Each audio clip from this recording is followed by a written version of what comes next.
Hello, BodySlams podcast viewers. And this is season 2. That's right. We're kicking off the new year with season 2 of Breakfast and Body Slams.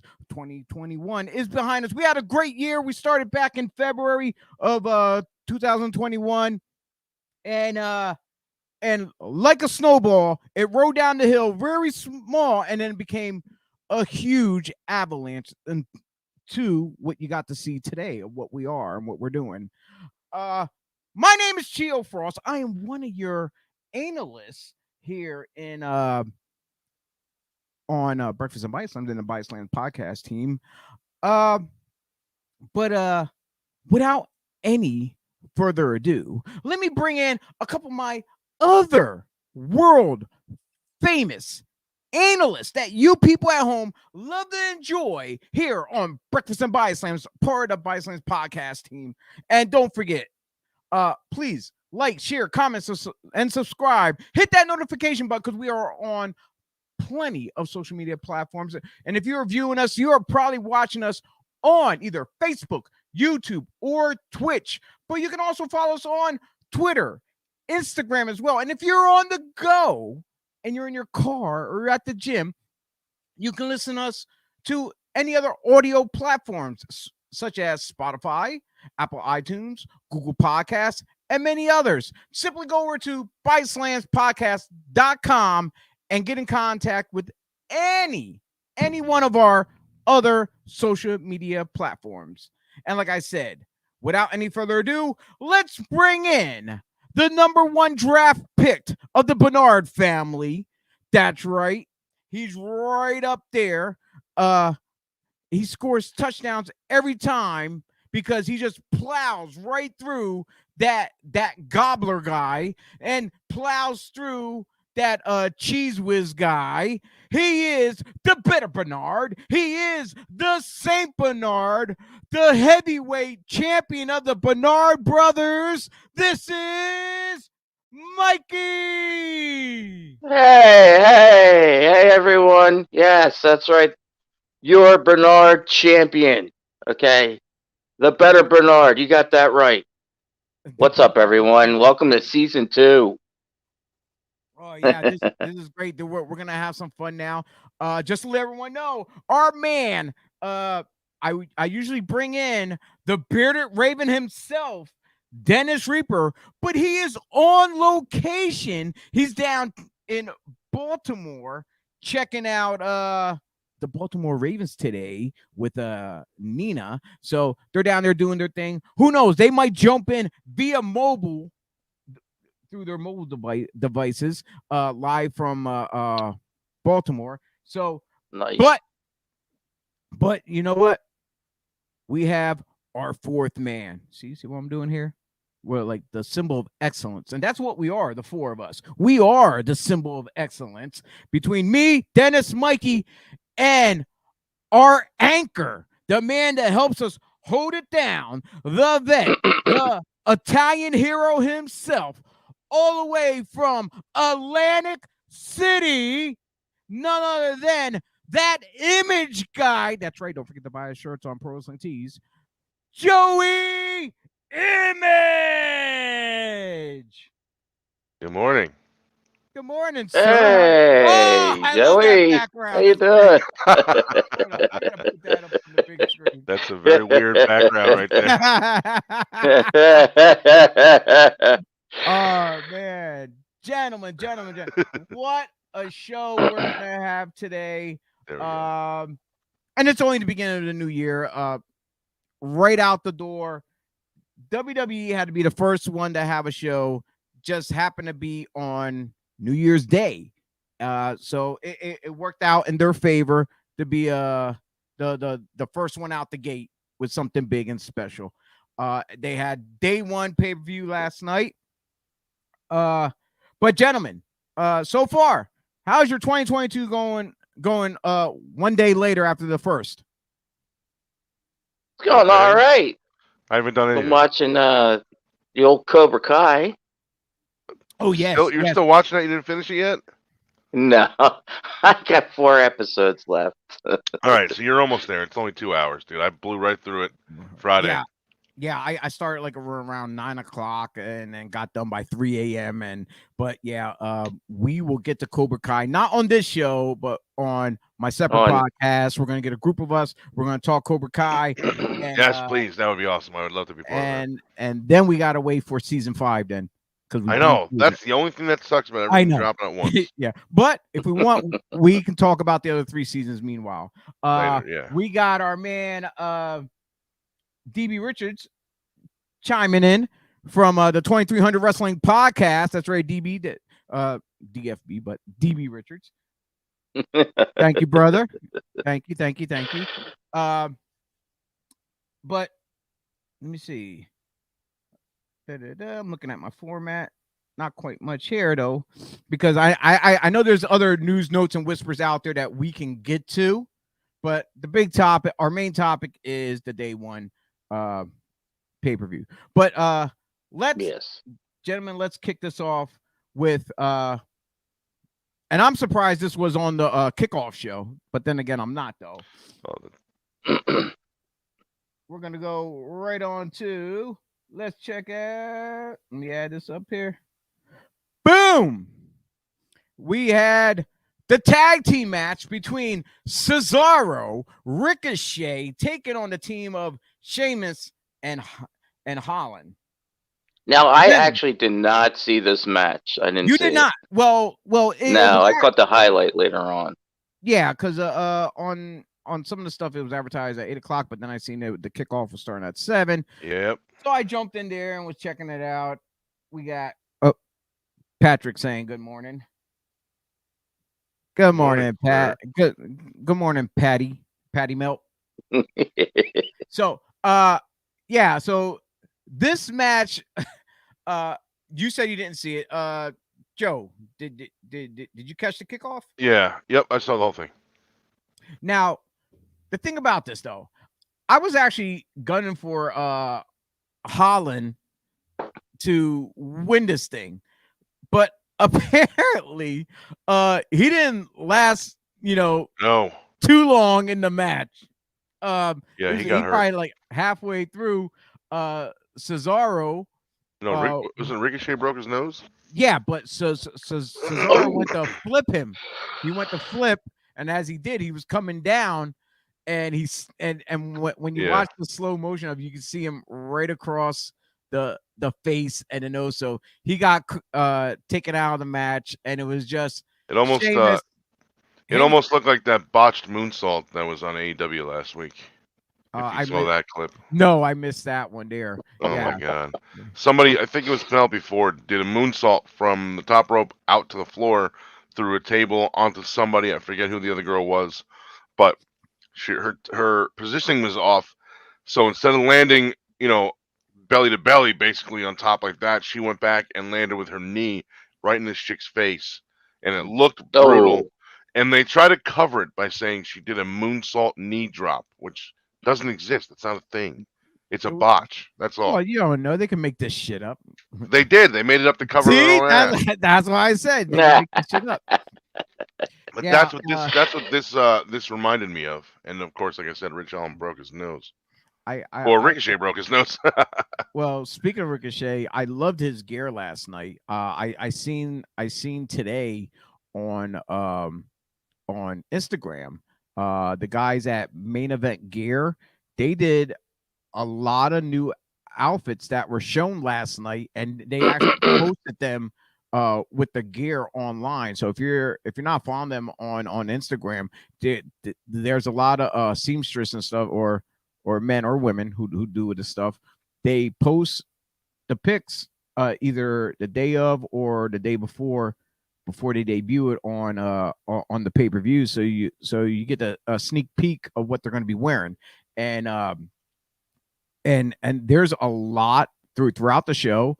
If you're good at this kind of stuff, you can pick out a lot of either cartoons, anime, movie characters, video game character type outfits out there.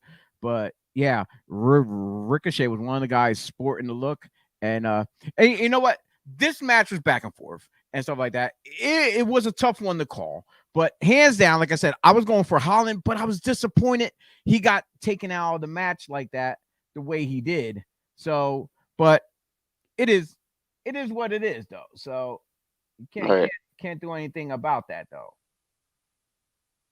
So, but yeah, and then going to kick off the main card, I was kind of a little bit of surprise here. Oh, you didn't say who won?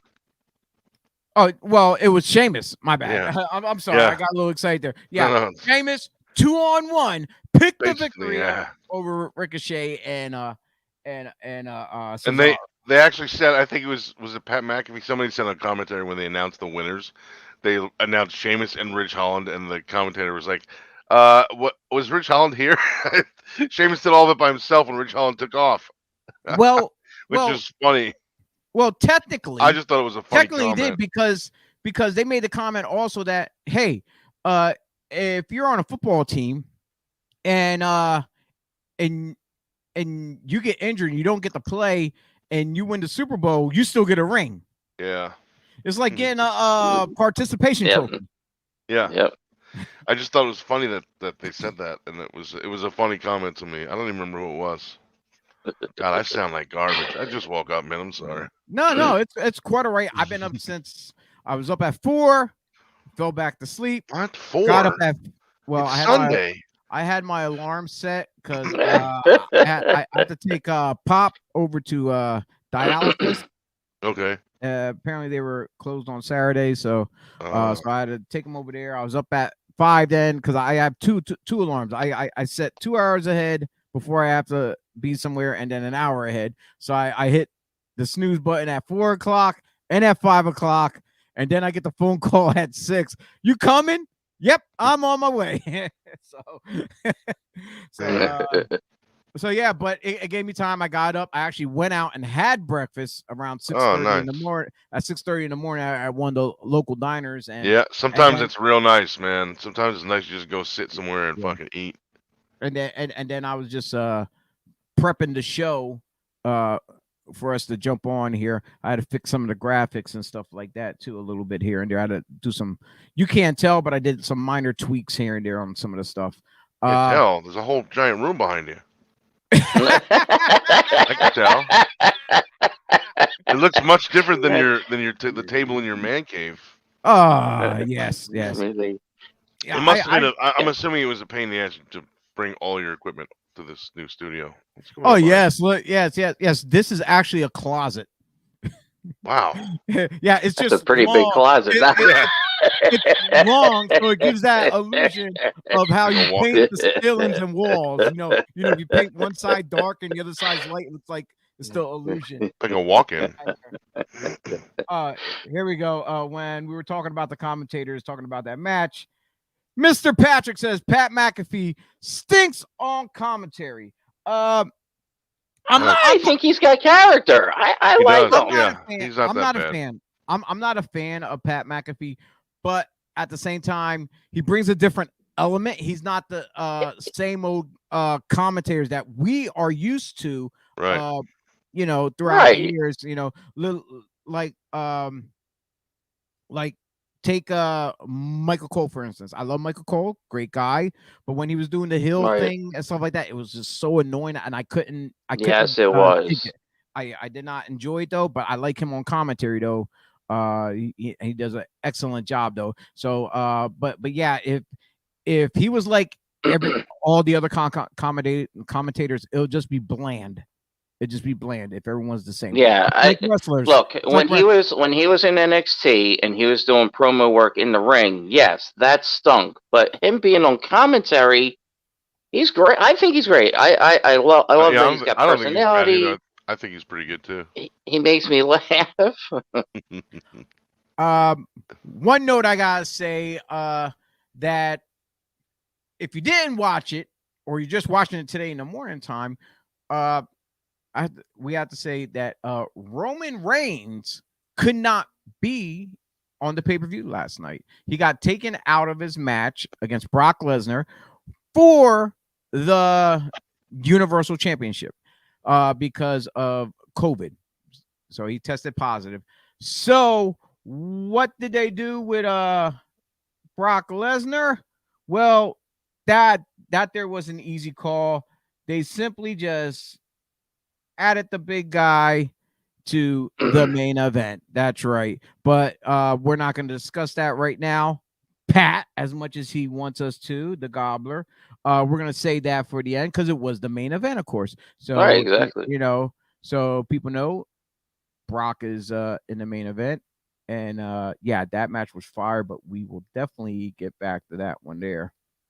But like I said, with Roman being sitting home, watching it from home on his big screen or wherever it was, the Usos, even though they had, I want to say they had to go into it alone, which they technically really, it's a tag team match. I wouldn't say alone, but Right. they did their thing. I'm just playing around with my stuff here, guys, gentlemen. But yeah, up next was for the SmackDown Tag Team Championship. It was the Usos, Jimmy and Jay, taking on the New Day, King Woods, and what was it, Squire or Sir Kofi? What's he called? Sir, I think it's Sir Kofi or some weird shit. Yeah, it's Sir Kofi. This match was hot. It was fire. I was sure. Me personally, I was sure that New Day would pick up the victory and walk out with the title. I kind of thought that after the first time that the Usos hit that splash off the top rope and went for the pin. I was like, and Kofi kicked out, and I'm like, oh, okay, so maybe this is where New Day's going to pick up the win, but. I'm glad that I was right with the Usos still capitalizing. Well, I see they've been had the ball rolling with the Usos all this time, with bloodline and stuff like that. And my thought process, this is just me, of course, is that they'll give it to Kofi and Woods only because Woods is on that whole King run as the King. And, right. Give it to him for a short bit. They could have lost it that same week in a rematch on SmackDown. Just so the Usos can claim it back. So, but I was wrong. Great match. These four guys have awesome chemistry as far as all the matches they had in the past, especially the when they were in Hell in a Cell. These guys literally beat the living hell out of each other with the kendo sticks. Yeah, they did. You're like, I remember, I forget which Uso it was, but they had them pinned between the two cages, and they had the beard. And, well, I can't tell. They're twins. I'm gonna say it was the Samoan one. But they had him in the corner of the cage. The one with the tattoos. Yeah, they had him in the corner of the cage with the kendo sticks going all the way from one side to the other, and he was like locked in, and why they beat the piss out of the other one. Hold up. Hey, did WWE make or ask them to do their hairs different so now you can tell them apart? Like one's long hair, one's short hair. I mean, I still can't tell them. I don't know who's who anyway, but I was thinking about that I was thinking about that last night when I was watching the pay-per-view. I was like, man, that one's got long. I know they both cut it for a while, but only one of them grew back out. Well, here's the thing. If you notice something, the one has a little bit of dye in the back of his hair on the one. Yeah. I think on the one with the short hair. Yeah. And the other one's got half red now. And it was all red. Yeah. And ain't there tattoos on opposite side? I think they are, but they're the same tattoos. I think, but they're on opposite on each other. Yeah, they're like Tomax and Zaymar from G.I. Yes, Joe. exactly. I was gonna say it. Yeah, G.I. Joe. Your reference. Yes, go Cobra. Yeah, they had the one guy with the scar. That's the only way you knew who it was. But looking at this, let me just say real quick. Looking at this picture right here, Kofi needs to get some sleep, man. I mean, he's got big ass bags under his eyes. But he's older though now. I know, and he just had a new kid, so now he's probably sleeping less whenever he's home. He's thinking I better be good with the company. I'm older. They might get rid of me. I need to pay I got kids to feed. So right. We got Pat chiming in again as usual. Where do you have this tag team feud ranked at in your tag team rivalry? Well, I don't. it I has. don't have. I don't Well, have tag team feud rankings in my head. no, You know. I as far as tag team goes, these are two of the top best tag teams out there. I don't know if they break my top 10. They could, because it's been a long while since I looked at any kind of ranking, my personal ranking, not what other people put out. Right. But as far as feuds go down, as far as them competing, these guys, this feud is up there with guys like the Rock and Roll and Midnight Express going at it. Those guys battled everywhere constantly. Yeah, they did. Yes. Yeah. So yeah, these guys are definitely right up there with excitement, skill, as far as keeping you on the. Have you guys, like, keeping as on the edge workers, of your ever seat. been in like a high flying tag team match like that we see on WWE and AEW Joey. and stuff? I don't Joey, even remember. Joey, Yeah.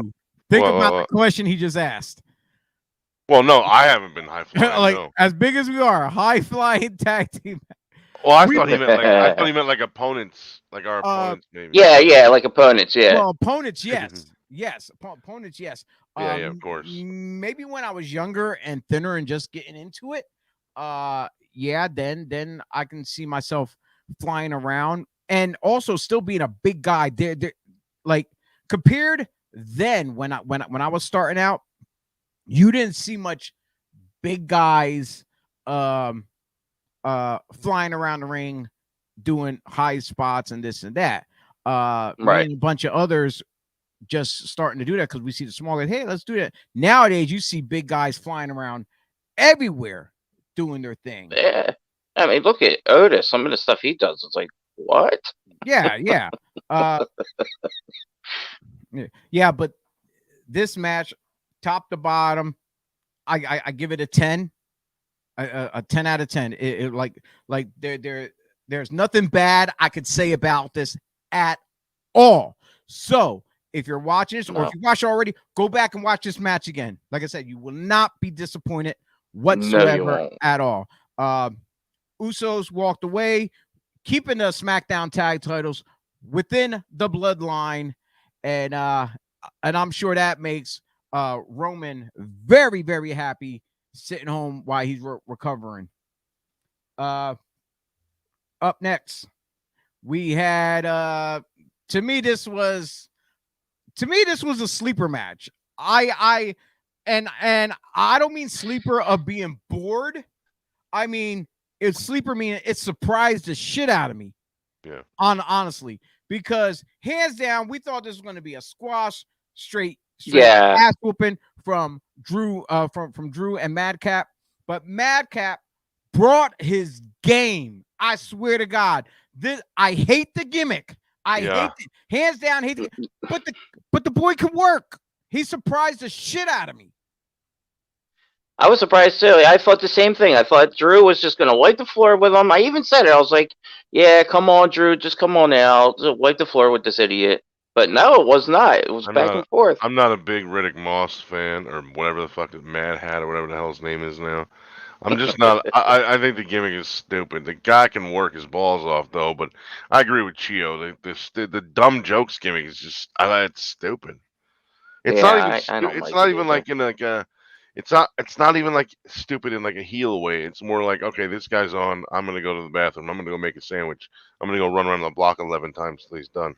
You know, it's like I just don't even want to. I don't even want to be in the room. I don't want to watch it. I just don't care. It's dumb. I don't know. Yeah, I'm gonna give another shout out to our boy DB Richards over at the 2300 Wrestling Podcast. He got to get out of here.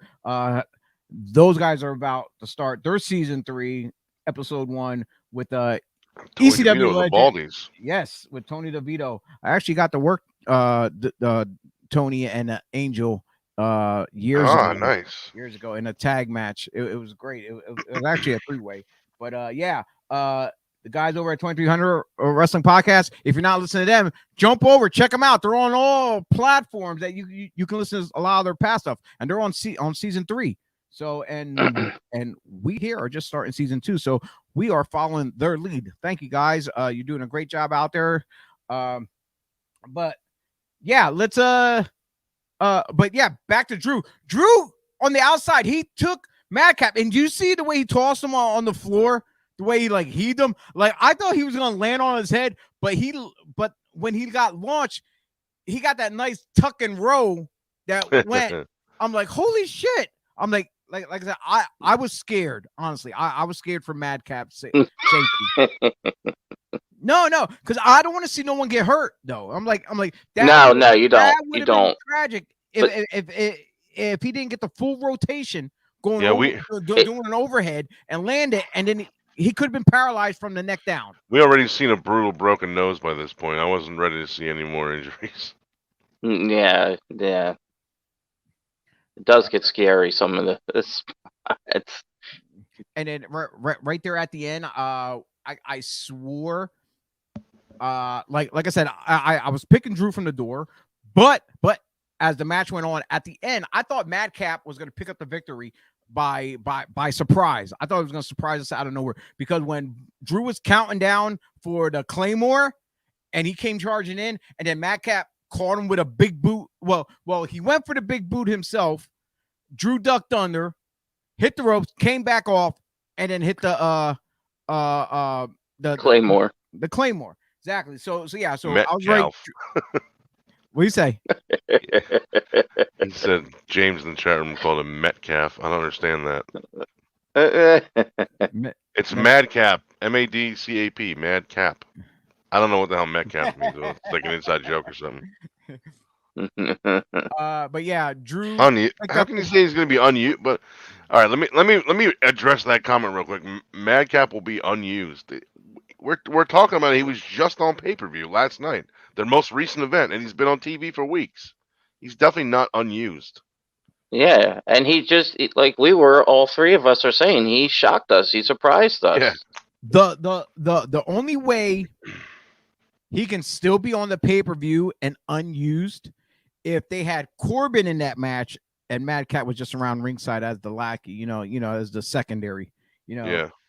But other than that, like I said, they gave him his shot day one. Hopefully he impressed the right people in the office. Yeah. Hopefully they exactly. And hopefully they change the gimmick too. I swear to God. But yeah, but this whole feud WWE, stuff, if you're watching, please. But this whole feud thing between Drew and them is not over, because in the back you got to see Madcap and Corbin attack Drew little bit later on, right? Yeah, he's walking in the back. Yeah.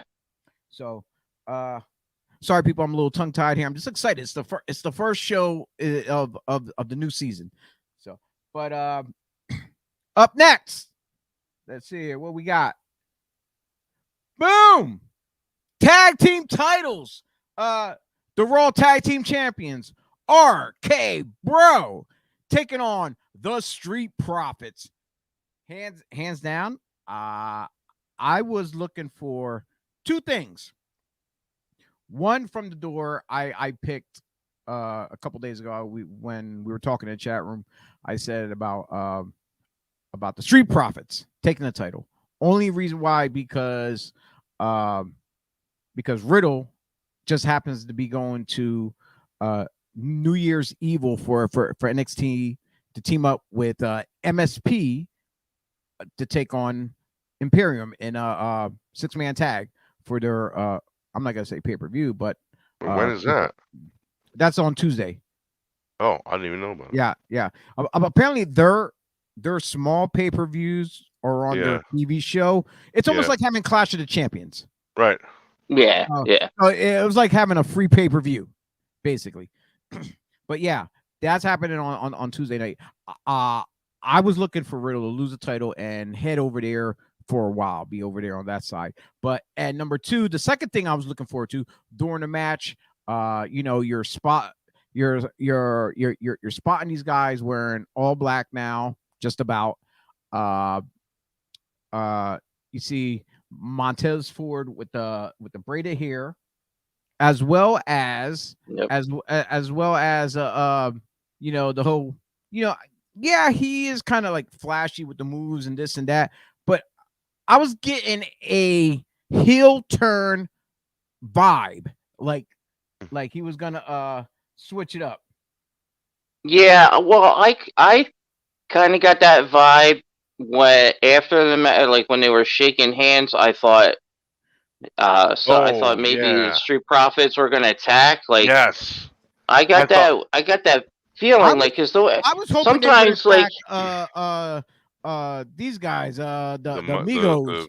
rap The guys. Migos. well, Yeah, I was that's what thinking I the was same hoping. thing. I was thinking the same thing Mike just said when they were, especially when they were showing the rap guys were over here and Riddle and Orton were here and Street Profits were behind them, and one of the Street Profits was looking at like And the they had back, that and you yeah, it could looked see like him it was looking teasing towards us. hard cam. Yeah, right. And I thought like, oh shit, they're going to attack right now, and then it just never happened. And Well, I don't know see who the rap guys that's are. I don't and care about rap who they are that's anyway. usually how I know there's going to be some kind of turn because you can tell by a certain distance Yeah, that positioning. like guys stand from each other.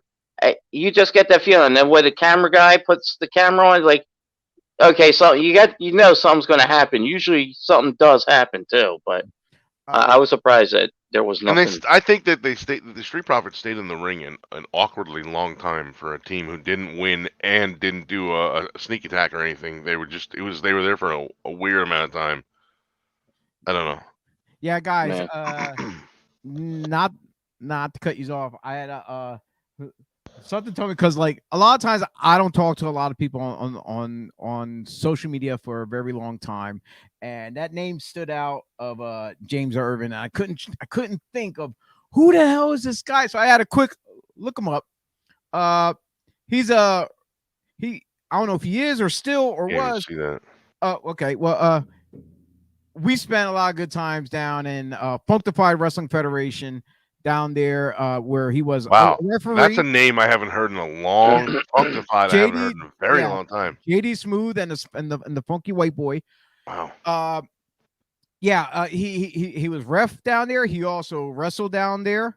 He's a real hell of a nice guy and stuff like that. So I want to thank him for chiming in. Sorry, I did not recognize the name. Like I said, it's been so long since we chatted. So I hope you're doing well, brother. But like I said, thank you again for checking us out. Spread the love, spread the word about us. But you know what? Oh wait, we're still talking about this match though. But yo, what about that Yeah. finisher? That goddamn finisher. I don't even remember what it was now. That Randy and Riddle Yeah. did. Yeah. Montez was coming off the ropes. Orton was already in the ring with him. Riddle comes sliding it in from the outside as Montez was coming off. Riddle popped him up, threw him up in the air, almost like how the Oh, okay. like how the Usos do, where the with the Samoan drop. But Yeah, here yeah. he popped him up in the air. Randy Orton hit the RKO. It was Yeah. beautifully done. It was beautifully timed, and RKO. It kind of reminded me a little bit of the Dudleys doing the 3D through the That's table, what like kind of that's like a remix kind of thing. isn't that what the commentator called the 3D? Yeah, and Well, it did. After they pointed it out, I'm I like, think it was well, a 3D. yeah, I not could kind of see that, you know. no. It might They not have been call- this match. No, it was the Usos match earlier. They renamed it the 1D. Oh yeah, right. Oh, Right, 'cause okay. they do that day one ish stuff. Yeah. So Oh, I heard that it- somewhere. I was like, so 3D. I didn't see that. it's either going to be 1D or D1. It's something like that. So, but yeah, both of those tag team finishers were hot, awesome by far. But yeah, this match, like I thought this match was going to disappoint me a little bit, just saying because, don't get me wrong, Randy Orton, great worker, hell of a worker, a legend, a legend, already a Hall of Famer. Yeah.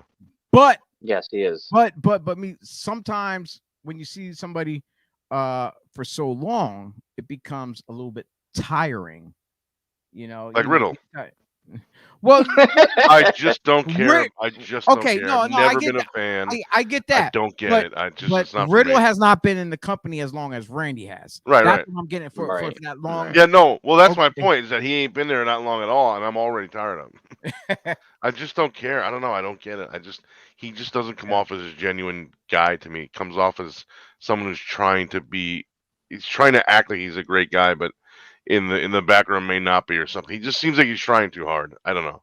Yeah, Hmm. me, I'm I definitely. did like when he forgot his lines that one time in the promo with Asuka, and he's like, "I'm sorry, I forgot what to say," and he just left, and they left it on TV, and it was live, so they couldn't get it off TV.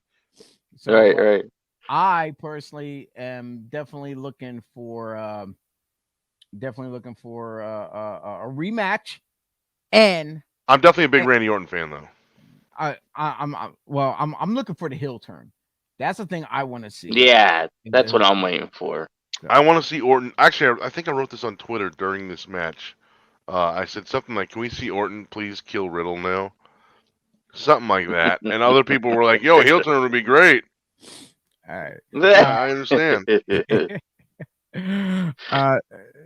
Gentlemen, by far we're pretty much like almost like halfway through the card, though. As you guys were sitting halfway through the card when you're watching it, what was your feel? Was you excited for the rest of the card, or was you just like, oh, I'm tired, I wish this shit would end, I want to go to bed? Let me just read what I wrote real quick about the Orton thing. All right. I put, "Can we finally see Orton kill Riddle, turn on him, feud for a few weeks, and then go have a pizza?" Hey, whatever works. Turn on him, feud for a few weeks, and go have a pizza. I was looking forward to I was looking forward to the main event and the Becky Lynch Liv Morgan match. At this point, Yeah, I was looking forward to the rest of the card. I wasn't tired of it. Well, you know what? I'm surprised because from top to bottom, this card was actually a good, decent card. Because usually, anytime you got like a couple, good matches, and then the rest of the card is like all screwy, and which is like, oh man, we got these. To me, like the extra filler matches, call. Yeah, and it's like, oh man, I'm bored. I'm gonna go to the bathroom. I'm gonna go grab something to eat, whatever. But no, this card was actually exciting from top to bottom, and WWE managed to pull it off. Yes, they did. They do have their moments where a whole show could be phenomenal, or it could be like, or you got some cards that are just straight garbage pay-per-views. But like, why did I even bother watching this? I just look up the results or highlights. But this card from top to bottom, it was great. But like I said, we're halfway through. But I'm gonna stop right now, and I figure we'll take a quick commercial just to plug our affiliates. Well, our Devereaux Sports, as you see up in the corner here. I'm trying to, right there. As you see our Devereaux Sports family out there, where you guys can check them out on Facebook and other social media platforms, and you can tune in to watch our shows. We pretty much have a show on just about every day of the week, I think, except for Fridays, I believe. But why listen to me tell you when you can just check this out? We'll be right back in a little bit.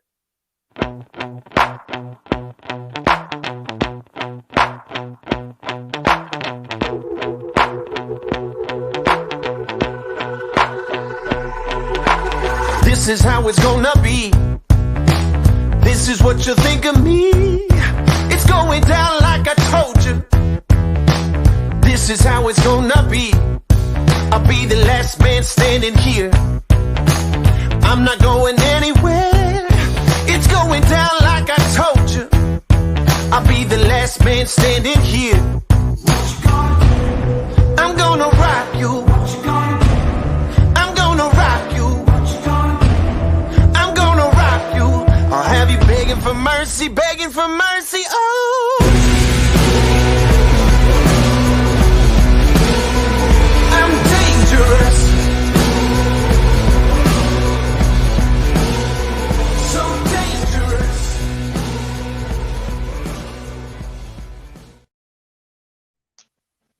Welcome back. Yeah, if you notice there at the end of the thing, it's us on Sundays at 11 finishing off the list. We're the last man standing. That's right. So because we're dangerous like that. Hey, I gotta just say something real quick. Uh-oh. In honor of the final Golden Girl passing away the other day, I think the new logo for Devereaux Sports should be Blanche Devereaux from the Golden Girls. Even though it wasn't Betty, I mean, it wasn't her that passed away recently, but now that they're all gone, I think we should do that, man. Yeah, Blanche being the cougar. Yes. I also think everyone, all of us, every show should all put our money together, and Devereaux Sports should be a new wrestling promotion, a new indie promotion. All of us running shit. I don't know. I don't know about that. You got a lot of non-wrestling. That's okay. Me and you can do it. We can do it on our own. You heard it from my fellow governor of wrestling. That's right. He's the governor of New Jersey. I'm the governor of Pennsylvania. That's right. We are the grumpy old vets. The governor. Yes. POV. We're the governors. Just like our buddy, oh my God, that's like another good one. Just AARP like and our buddy. Well, we are just under Getting their our senior buddy, discounts. And we are just under our buddy Phil Stamper, who is the president of pro wrestling. So since he's the president, we are governors of our individual states. So jumping back on to WWE Day 1 pay-per-view. Up next, we had a very the beginning was hot as hell. I knew something was up from the door, but from the door when Maurice, when she came out with her purse, the only time any female usually comes to the ring with a purse or anything like that is usually because it's loaded. And I'm looking for, like, and the first thing I was thinking of, got a brick or something in there. Yeah, is the first thing exactly. You got some kind of foreign object. Yeah. Because usually any other time you don't see a purse out there with any of them unless they're going to use it as the gimmick during the match. Yeah. So hands down, I saw that. And then I popped when Edge came out to the Brood in the beginning.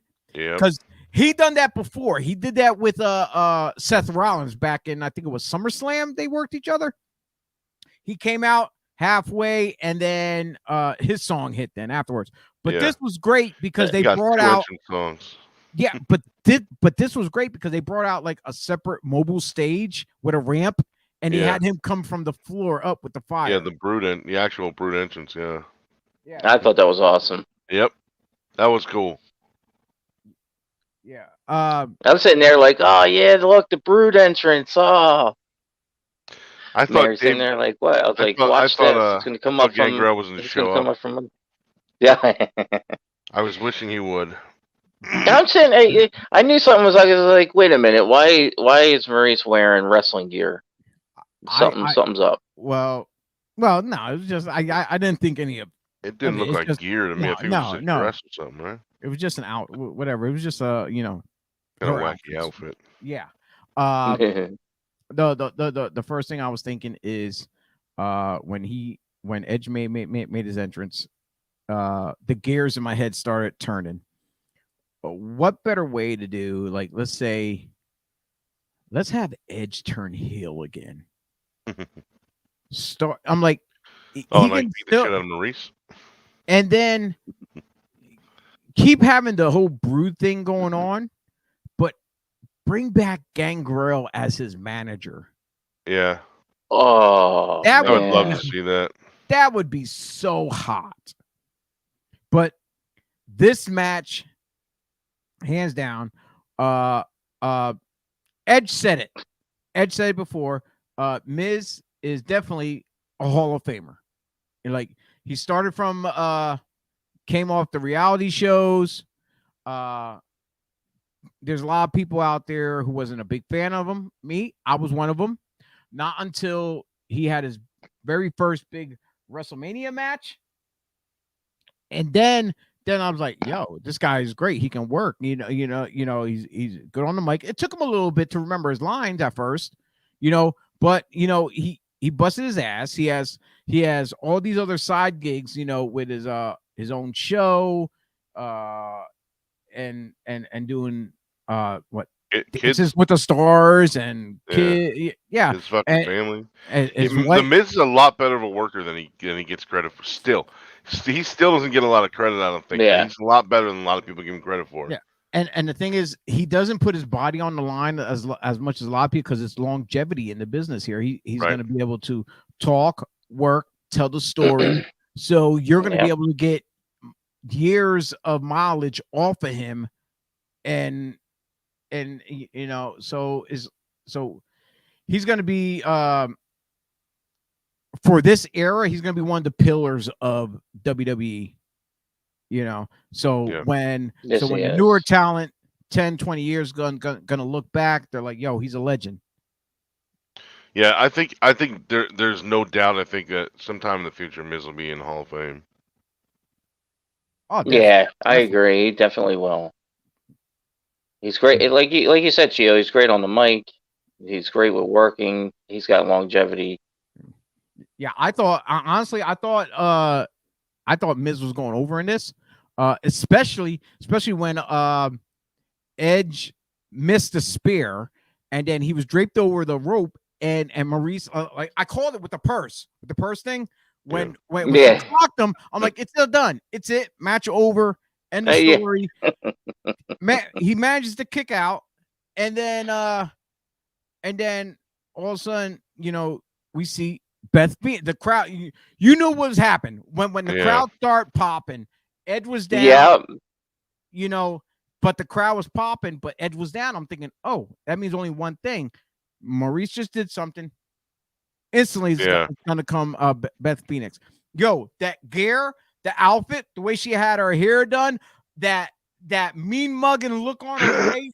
Oh, I was going nuts here at the house. I was like, yeah. Oh, yeah, dude, that was awesome.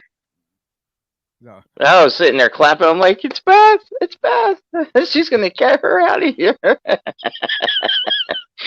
Yeah, so I was like, go get her, Beth. Go get her. Yeah, so she comes down. She's chasing her around the ring. He hightails it back up the entrance area. It leaves Miz distracted. What do you know? Here comes the spear. 1, 2, 3. Yeah. I'm sitting there like, hey, turn around there, buddy. Turn around. There's a little surprise waiting for you. I'm right here. I'm looking for the build up. Joey, how long do you think until we see this mixed tag team match that's going to happen? We know it's coming. We know it's going to happen. Are we going to get it at Rumble, or are we going to Mania? I hope they save it for WrestleMania. Build it and let it happen in WrestleMania. Then the world remembers. If anything, maybe they'll have Beth and Maurice one-on-one at Rumble. I hope not. You know what? Maybe they'll do Hogan Warrior. Maybe they'll both be in the Women's Rumble and they'll do a spot together. But then they'll actually have a match at Mania. Yeah. Maybe do some kind of cluster thing or some shit happen where, where maybe Maurice is in there, Beth comes out, Maurice eliminates herself. Just goes over the top, like, that's not bad. Just don't touch her because she's a heel. Or instead of going over the top, Beth chases her out the ring. They're both still technically in the match. Chases her back to the back. They take a breather back there as the match is going on, and then towards the end they come back out. She's still chasing Maurice, and they just happen to be like one of the when you think the final two girls are in the ring, here comes these two. Now you got a final four in the ring for the Rumble. Right. So I can definitely see something like that going down. Yeah. Maybe Beth getting eliminated, and then maybe whoever else, and then Maurice be like one of the last two, but whoever the other female is goes over. Yeah. Somehow. And then they I can see all this happening as you're telling me. By the way, I know. You gotta have a great imagination to see all this kind of stuff. What's this? I see something. Pat's chiming in here. Gangrel, Beth Phoenix, and Edge coming out in the Circle of Fire entrance like the old. Yes, I can actually see that. I can see That would be Gangrel kinda being. cool. I see Gangrel being the manager, and Beth and Edge, unless Beth does her one and done WrestleMania moment as an in-ring worker, and then Right. she starts managing Edge as part of like a new brood type of thing. But don't have Gangrel. You know, he has his injuries and stuff like that, though. You know, I seen online where he been going through some pain issues. But maybe He was up by me last weekend at the yes, hospital right yes, by my house. yeah, yeah, I I see didn't get that. a chance to see him. But maybe they can bring somebody else in the team with Edge, you know, someone younger, you know, that way, because Edge don't have to put all that wear and tear on his body, because he's been through a lot of shit himself throughout these years as well. Yeah. So if they bring someone new, a new fresh face, like how they did with Edge, they brought him, you know, young, pretty boy, he had that long, beautiful hair, you know, the shiny teeth and all that shit. So Shiny But- teeth. yeah, well, they had it where Like that what was it? little what do you call that little glare when they used to do the Ding! Yeah. DDP smile? Yeah, that Yeah, kinda- yeah. A little Yeah. spark or whatever. That was hilarious. But I would love to see the story they go through with this. I hope it goes the route that we are saying, because you know a lot of times WWE does not listen to the fans. Sometimes they do. No. So sometimes they put that idea on the back burner though. Like they'll tease the fans. Fans get disappointed because oh man, they didn't give us what we want. Da da blah. Then they wait till like a couple weeks later and then they surprise you with something, or they drop the ball. As usual. Yes. Yeah. All right, gentlemen, moving along. Like I said, I definitely want to see a rematch though at the storyline. Oh, yeah. But up next, it's all you yahoos who like to see the women. I like the women division too. I was not. I would say I was not excited originally about this match at all from the beginning. Only because I like Becky. I didn't care too much for Liv. But as the match went on, yo, I got to give a standing applause this is to Liv Morgan. Yo, This may have been match of the night. I am speechless. She brought it. She surprised me. I was same thing how like with the Miz situation. I was not a big fan of the Miz. He had that WrestleMania moment match that made me a fan. Liv Morgan, yo, kudos to you. I'm like, you've been busting your ass apparently, and it wasn't until last night that you proved people like me wrong about if you can work or not. But then at the same time, it's all about who you're in there with. Do you have that chemistry? Can you just flow together? And it worked. Right. It literally did work. I like I said, I did not. Well, originally I did not see Becky. Well, I saw Becky walking out with it originally because, like I said, I discredited Liv Morgan. But then as the match went on, I was thinking to myself, I hope she goes over. I hope they put the strap on Morgan. You know, I thought for a minute there when she had that submission move on Becky in the ring, I thought for almost that she was going to tap. I was like, I was really tuned in. Like, is she going to tap? Is she going to tap? But yeah, I agree, Gio. She, man, all over outside the ring, smashing Becky on the table, on the announce table, and put her arm in the steps. Oh yes. We are definitely hands down. We are gonna see a rematch. It might even happen. It might even happen on Monday night. I'm gonna say. I'm always gonna. I like Becky Lynch, but I'm always gonna back Liv Morgan because she's a local girl. She's literally from the town next to where I live. She waitressed for me like a couple times at the Hooters in Paramus. She's from Paramus, but she's from like Hooters. Oh, Hooters. she was born in Paramus, but she's from Elmwood Park, which is those towns are right next to each other. I'm in Woodland Park, so we're the next town over. And when I used to go to Hooters to watch the pay-per-views in Paramus, New Jersey, she was the waitress. So I had met her a couple times back then. I didn't know her name or that. I just knew she was the fucking waitress. While me and my buddies, they used to show pay-per-views there. While me and my buddies were watching pay-per-views, and I've always like, oh, she would talk about wrestling, and then I never thought anything of it. And then years later, she popped up on WWE television. I'm like, that's that girl. I think that's that girl that used to work at the Hooters.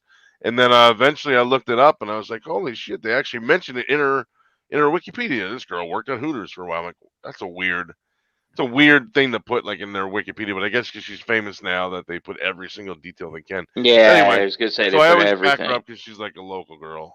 Damn you, Joey! You ruined my intro there because Oh, you're like sorry. because you saying you from Woodland Park. I'm like, and I'm here praising. Oh well, from no, well Atlantic City, New Jersey. I'm from Atlantic. No, I'm from Atlantic City, but I live in Woodland Park now. That's not the same thing. So you're good. You're good. Damn it! You put the cat out the back. It's a gimmick, brother. You gotta work it. No, it's not a gimmick. I'm from Atlantic City. It's not a gimmick. I just live in Woodland No, Park. no. I now, mean so it's all current. right. I mean current for the fans. It's a Yeah, gimmick, no. by the way. No, I'm good. You're good. You're good. As like me, I'm all the way. I'm like I'm billed from Philadelphia, which I was born. I was born there, and Yeah. and I moved around a lot all my life, but I always moved back and forth between Yeah, same Philadelphia here. and Reading. But when I say yeah, you gotta come see me since you're local in Philly. Yeah, technically I live in Reading. But why you say you're from? It's the gimmick, brother. Just let it go. Just let it go. But yeah, I can see Monday night getting a rematch for Liv Morgan, but she's gonna ask for it. Becky's gonna be like, no, you don't deserve it.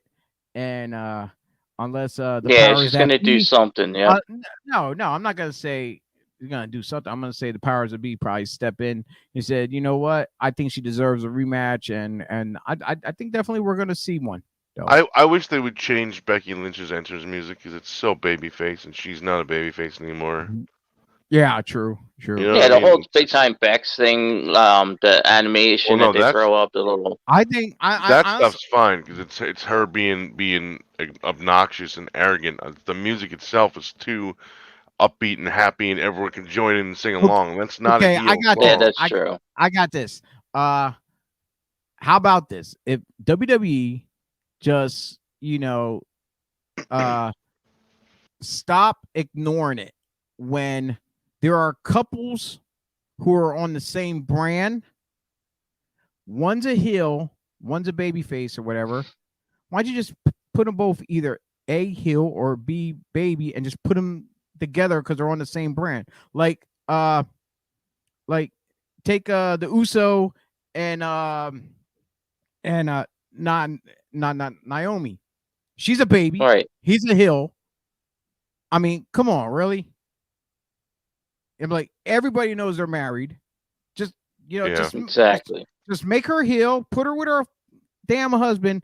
I think they should do it with all the couples. If blatantly just, you got to make them affiliate because it's hands down. People know about Becky and Rollins. Okay, I understand.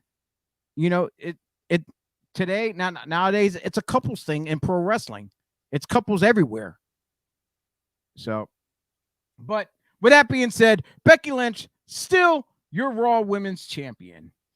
Now Yep. on to the main event. Surprisingly, as we mentioned earlier, Roman Reigns is out of the championship picture for the SmackDown Universal Championship because of due to tested positive for COVID. So then they took it upon themselves to take the free agent, courtesy of his advocate Paul Heyman, and yes, his advocate, the way he plugged it, his advocate Paul Heyman, and put him in the championship picture for the Raw World Heavyweight title against Big E, the champion, Seth Rollins, Kevin Owens, and the other only guy out of this group here besides Brock who competed in MMA, Bobby Lashley. So, this match,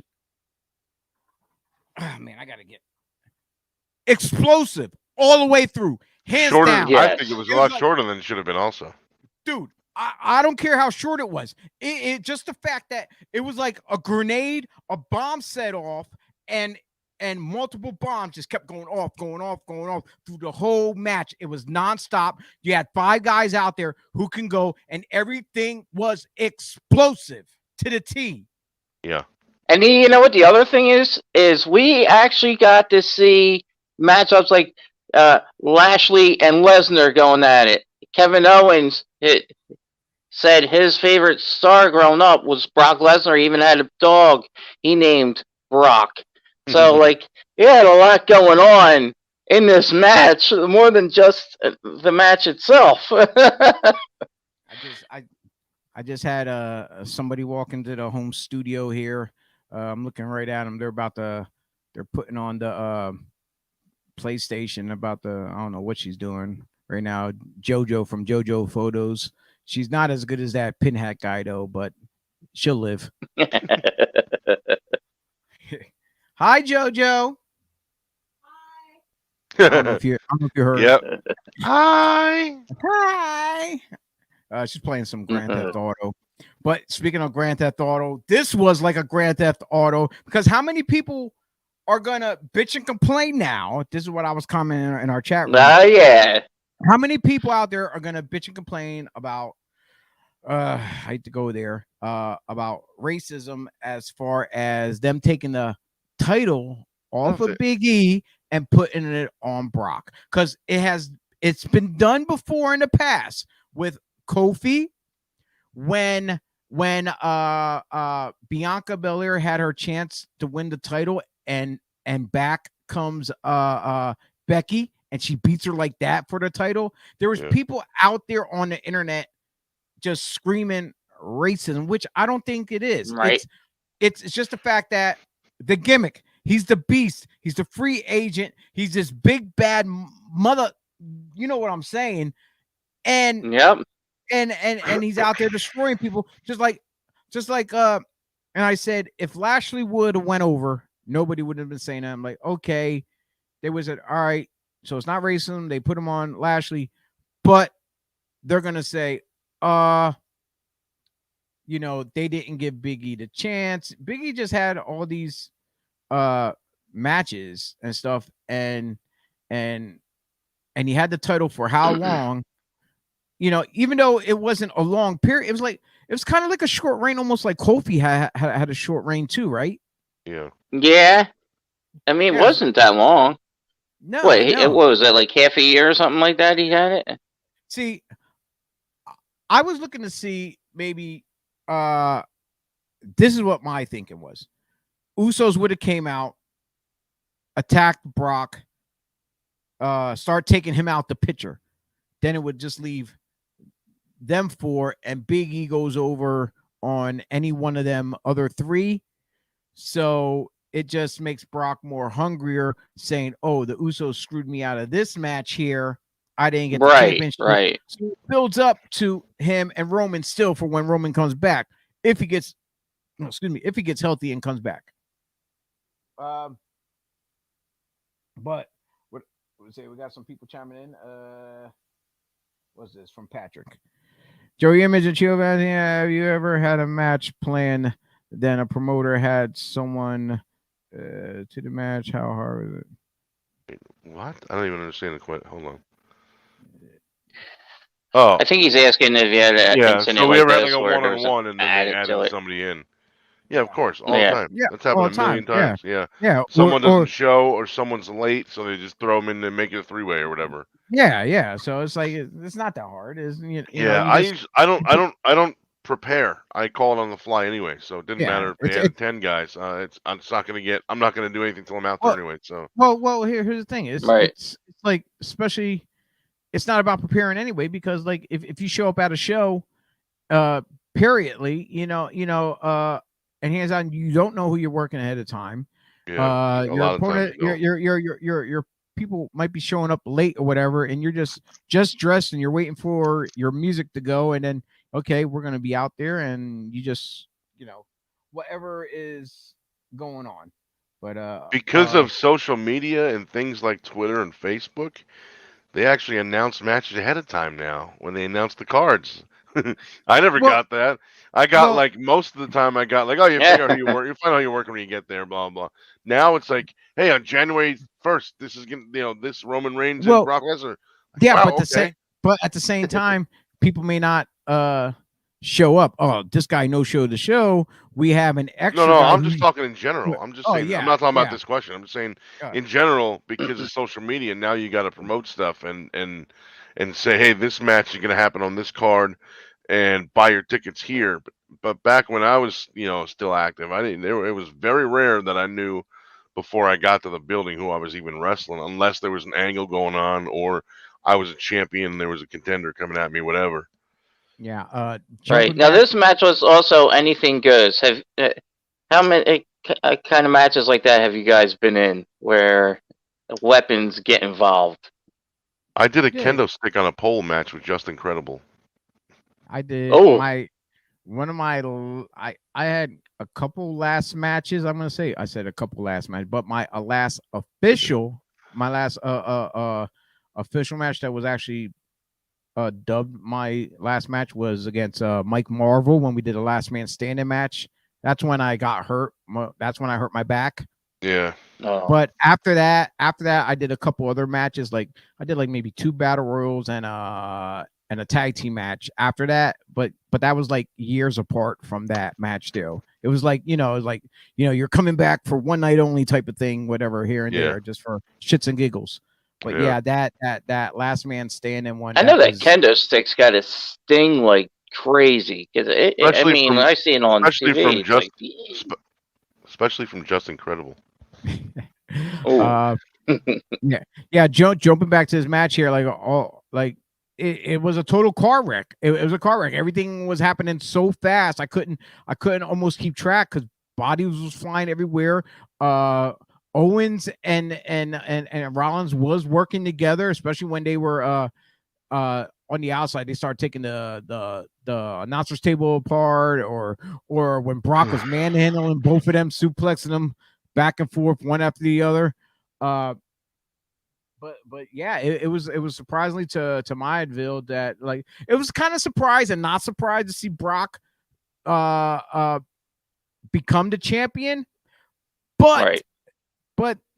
the not surprise part was him becoming a champion. The surprise part was him pinning Big E. I thought he would have took out one of the other 3. Meaning, actually, I love that he did that because he actually beat the champion. yeah, Pin the champion himself.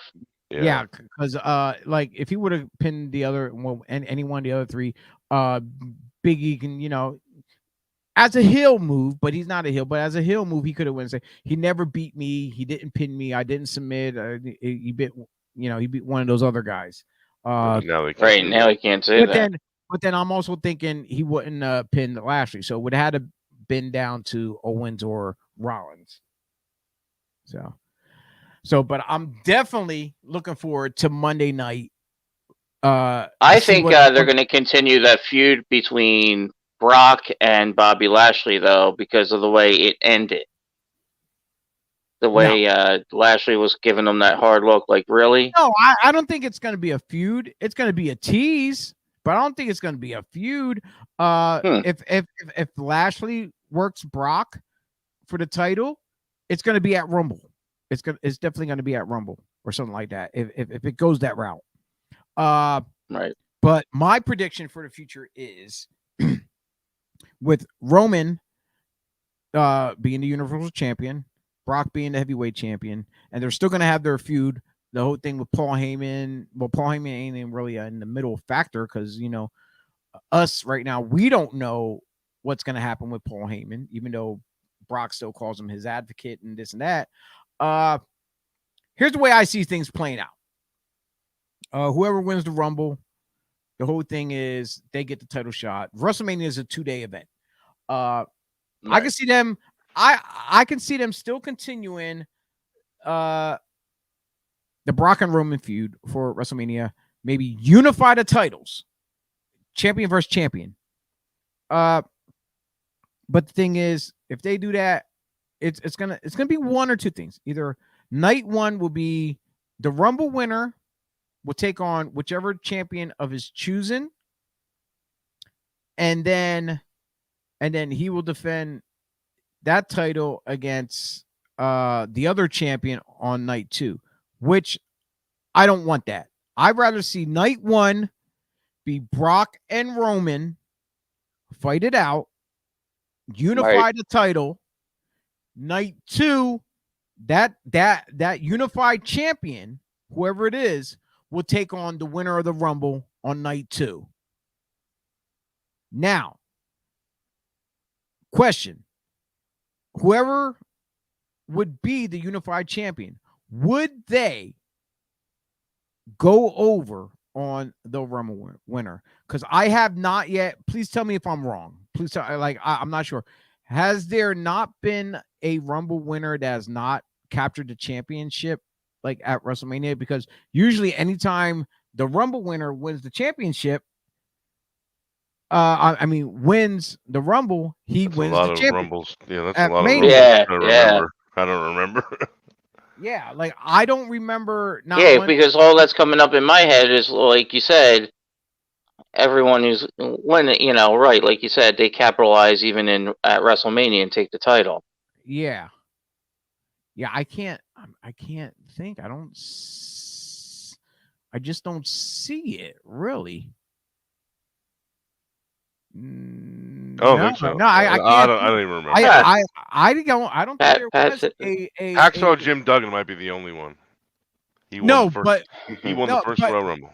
No, but what I'm saying is of them winning. No, I know. Because going on to WrestleMania, I know. Yeah, before the years ago, it was just okay. You are just basically the Rumble winner, or the winner of the Rumble becomes the world champion. Which was they've done that. That was the one. That was only the one Flair. time though. It was '92, with Ric Flair. Yeah. The only other time they had two champions in the Rumble was Warrior and Hogan when they were going to face each other that year at. So there you go. There you go. Warrior didn't win the Rumble, but he won the title at Mania. Hogan won the Rumble that year and lost at Mania. No. But what I'm saying is though, I'm talking about when they changed the script of the Rumble as far as whoever wins the Rumble will get a title shot at Mania. No, I know, but that was still kind of the same thing. No. Even though it wasn't. Yeah, it wasn't. Let me finish. It wasn't. This fucking guy. It wasn't an official rule, but Hogan won the Rumble and was in the main event of WrestleMania that year. That's what I'm saying. But he lost. I don't know. I have to argue that one there, though. No argument on it. It just wasn't. It wasn't an official announced rule, but it was the same thing. We're gonna have to look it up and bring that back for next week. We'll we got to do this again next week. Oh my god! Next Sunday we got. I'm ready to go get some food. I'm ready to go get some breakfast. Well, there's been well, there you have it. Your new Raw World Heavyweight Champion Brock Lesnar. I don't understand the one thing that I always question when people bring up the racist thing, like, oh, it's racist because Big E's black, he dropped it to Brock, blah, blah, blah. But I don't understand. Like, if they were racist, they gave it to him in the first place. So yeah, right. What? So how's that racist? Yeah, I don't understand. And there was only what, 2 white guys in that match, Colby or Shane Storm. I don't know why I was going to say that. Seth Rollins. Seth Rollins is a Spanish guy, so he's technically, I don't know, is he a person of color or a minority or whatever? I don't know how that really works. But people don't really. But nobody ever acknowledges that though. Right, they just consider him a white guy, and it's like, well, even though Big E had the belt for however long, him losing it is racist. What? That's the dumbest thing I've ever heard. He's just a guy. It's a story.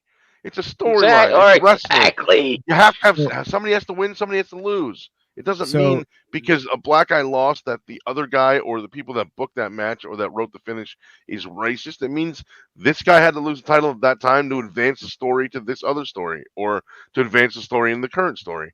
I mean, what the hell? It's the stupidest thing. But yeah, we have New Year's Evil coming up this Tuesday. week. Yeah, on Tuesday. So we get to watch that. I don't know if we're gonna review it next week. We'll figure out our topic for next week. Didn't they do one of those last year, but it was a regular pay-per-view, or was it New Year's Revolution or something like that? It was something. It was, but Something like it that. it was a WWE thing. No, Yeah. I thought it was New Year's Evil. I thought they did that last year too. That's what I'm saying, but I thought there was We'll have like to a go back and regular look at it. pay-per-view, maybe. Was it Oh, NXT maybe. last year? I don't even I remember. don't think. Yeah. You I know, don't we're old. It happens. Yeah, I don't remember last week.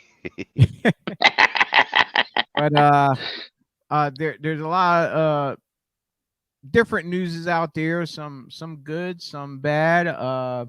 We did hear during the pay-per-view that Johnny Knoxville wants Oh, God.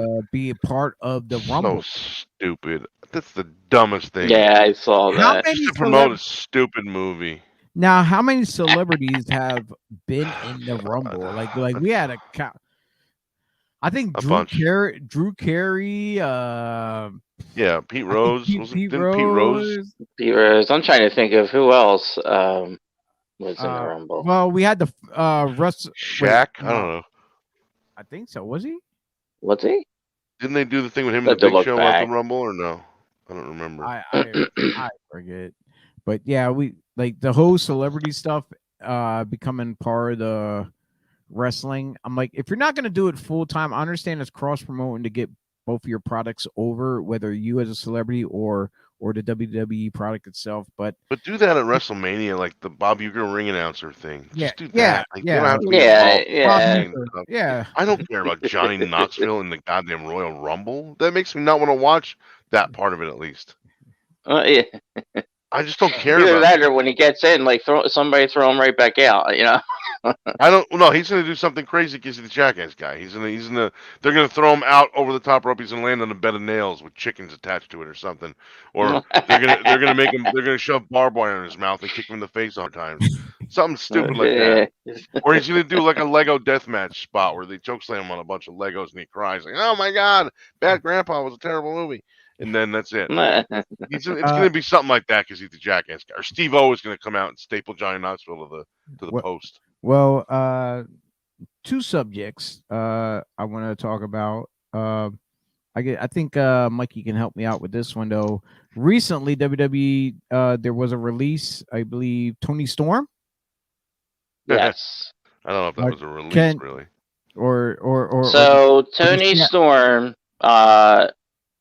asked for her release. Oh, she asked for it. Yes, and they granted it to her. And she took to Twitter and claims that she already as soon as she got released, she's gotten offers from other companies. Who that is, we have no idea.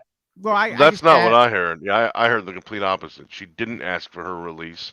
She was just fed up with the way she was being used. So she did a house show the other night and then got an Uber, went to the airport, bought her own ticket, flew herself home, and quit. And that's what happens to some people. They get fed up or they get burned out or whatever, and they just walk away. I heard she didn't ask for her release. That they got rid of her or fired her because she just took off on her own. She took off and didn't tell anybody. Yeah, I don't know. I heard both stories, so I don't know. But I mean, it's obvious that she's gonna get offers right away. Yeah, and Joseph, dropping down to you because you before we got on here, you were reading some stuff about Big Swole. Oh God, yeah. The Tony Khan got. I don't know if you guys saw this, but he got a bunch of heat the other night. It's still going on. I heard not something. Not as crazy as it was at first, but yeah. So basically, Big Swole did an interview. I mean, sorry, I guess it was a written interview, so it was posted in some article from I don't remember what website, and she just said that she feels that there's a lack of diversity backstage at AEW, and I know they have a bunch of minorities on on their shows and people of color and blah blah blah blah. But she's saying backstage there's just not a lot of diversity, and somebody actually responded to that and listed that every winner in their main events on all their pay-per-views has been white, and all 13 of their pay-per-view, or all 14, 15, whatever it was, has been white, which other people blew up. Um, so basically, she just feels there's not enough diversity. I don't know what she means, other than like ethnicity. She means like men between men and women as well, or the women's division is not doing great. Blah blah blah. So anyway, so she Right. said that is the reason why she left the company. She just didn't feel like that was good, or she didn't feel that there was enough diversity. She didn't. There was something else. There was two paragraphs in the article. I don't remember what the other one was. Um, I don't remember what the second thing was, but those were the reasons why she decided to leave. Tony Khan responded and said uh, he named like 4 or 5 I don't know, ethnic people, people of color, whatever you want to call it, and said these people all won in this month in December. These people all won on TV in December, and I let Swole's contract run out because she wasn't good enough. Which, Which first of all, like it was. I think it was really. First of all, let me actually say that it started, or it started. It seemed like a crybaby, like retaliating because she said, "I think this is wrong," and he said something to insult her, but completely, out of the realm of what she was even talking about. It seemed really tone deaf to me to go, okay, but Mm. black guy 1 and Spanish guy 2 and Asian guy 3 all won in December. That's diverse. Like, dude, it seemed very babyish on the part of Tony. I'm not a Tony Khan fan to begin with, well, the and fact it of just just even saying that she wasn't good enough, she was. well, I'm getting to that. Let me finish. Uh, I'm getting to that. That's the part that bothered me the most. But like, just the fact that saying like, you know, oh, but this guy won in just in December. Like, what? Like, that doesn't prove that your company's diverse or whatever. I'm going off the Right. fact that if what she says is legit, and again, that's her own personal feelings. That's what she felt about it. It's not. She's not saying they're doing this right or this wrong or this right or this wrong. She's saying I felt in my personal experience that she was there for 2 years. She's been there since November. I think it was November 2019.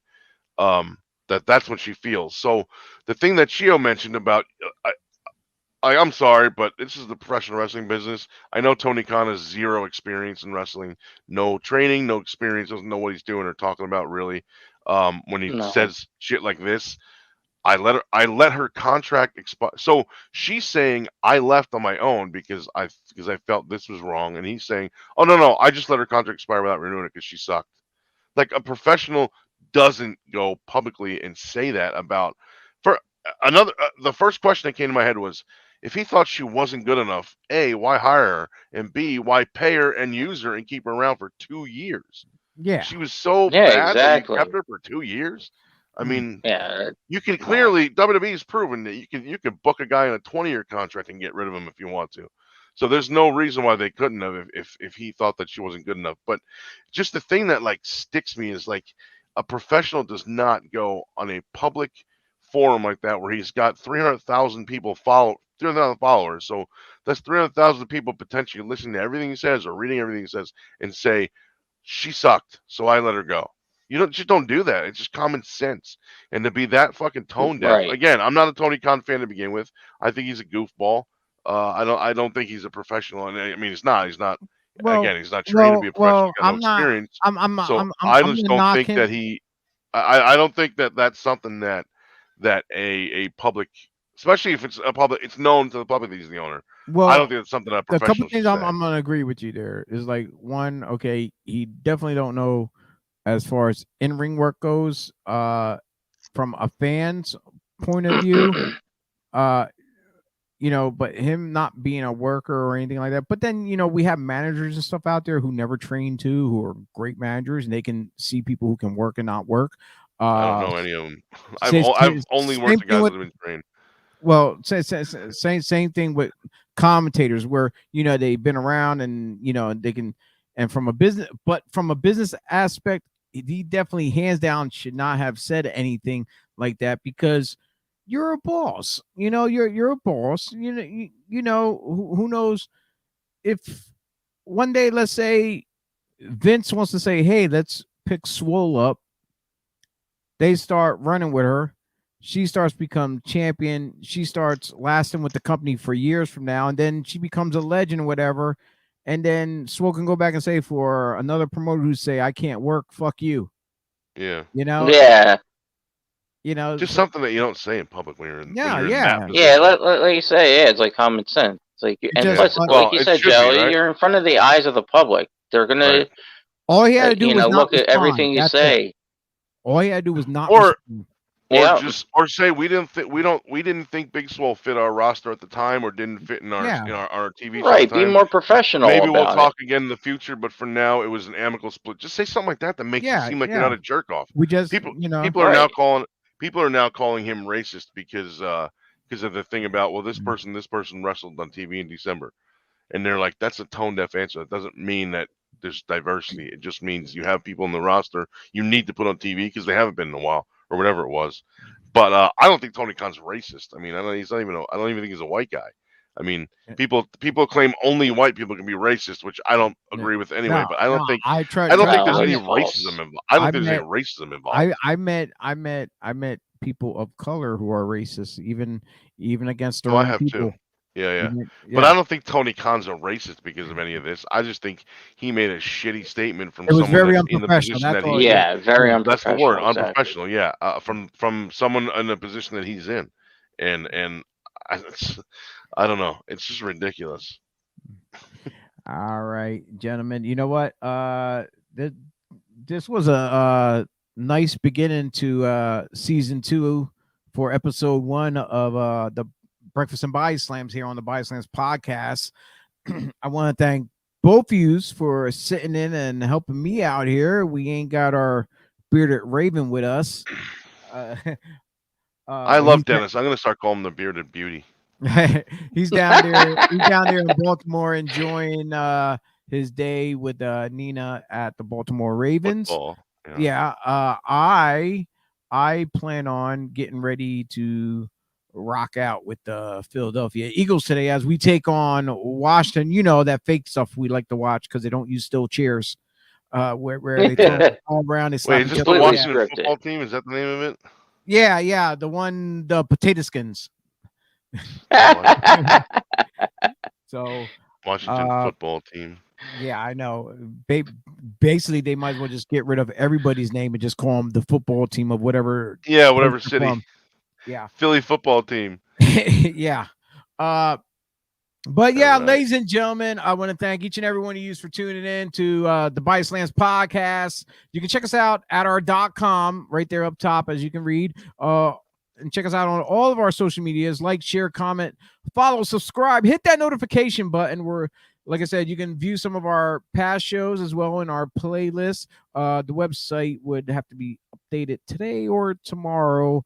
I slacked off on it this week because of the holidays. I was relaxing, vacationing. So hopefully either today or tomorrow, everything will be fully updated.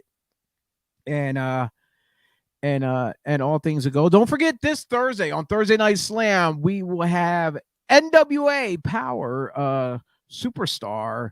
The Black G's will be here at 9:05 p.m. You don't want to miss that out. Hey, he was. I think still to this day, he might be the only guy that ever showed up on Impact and Raw in the same week, or Impact or TNA and WWE in the same week. I don't remember it was Raw, but he did dark. I think he did dark matches or security on both or something like that in the same week. It was cool. I've seen a couple guys that have done that in the past too, because they were all down in Florida probably at the time. Whatever. He may have been the first then, not the only. But it was other than Rick Rude, but there was no TNA then. But you know what I mean. Yeah. But yeah, for Joey, Bye guys.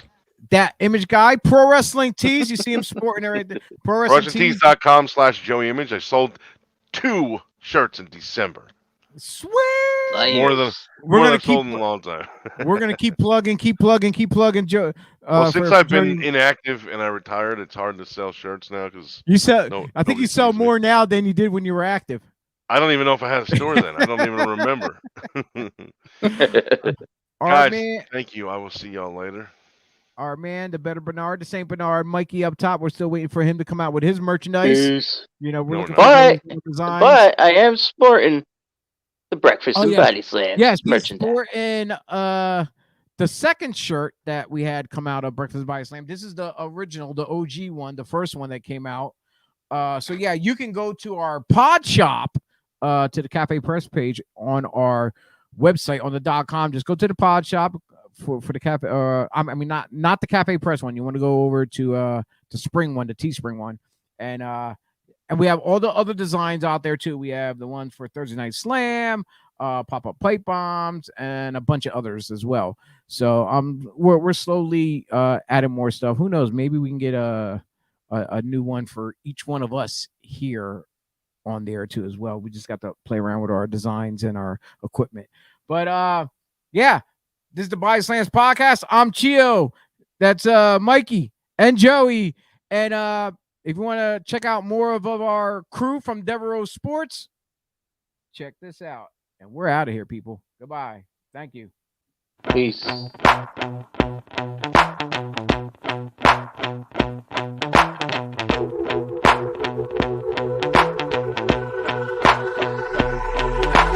This is how it's gonna be. This is what you think of me. It's going down like I told you. This is how it's gonna be. I'll be the last man standing here. I'm not going anywhere. It's going down like I told you. I'll be the last man standing here. I'm gonna rock you. I'm gonna rock you. I'm gonna rock you. I'll have you begging for mercy, begging for mercy. Oh.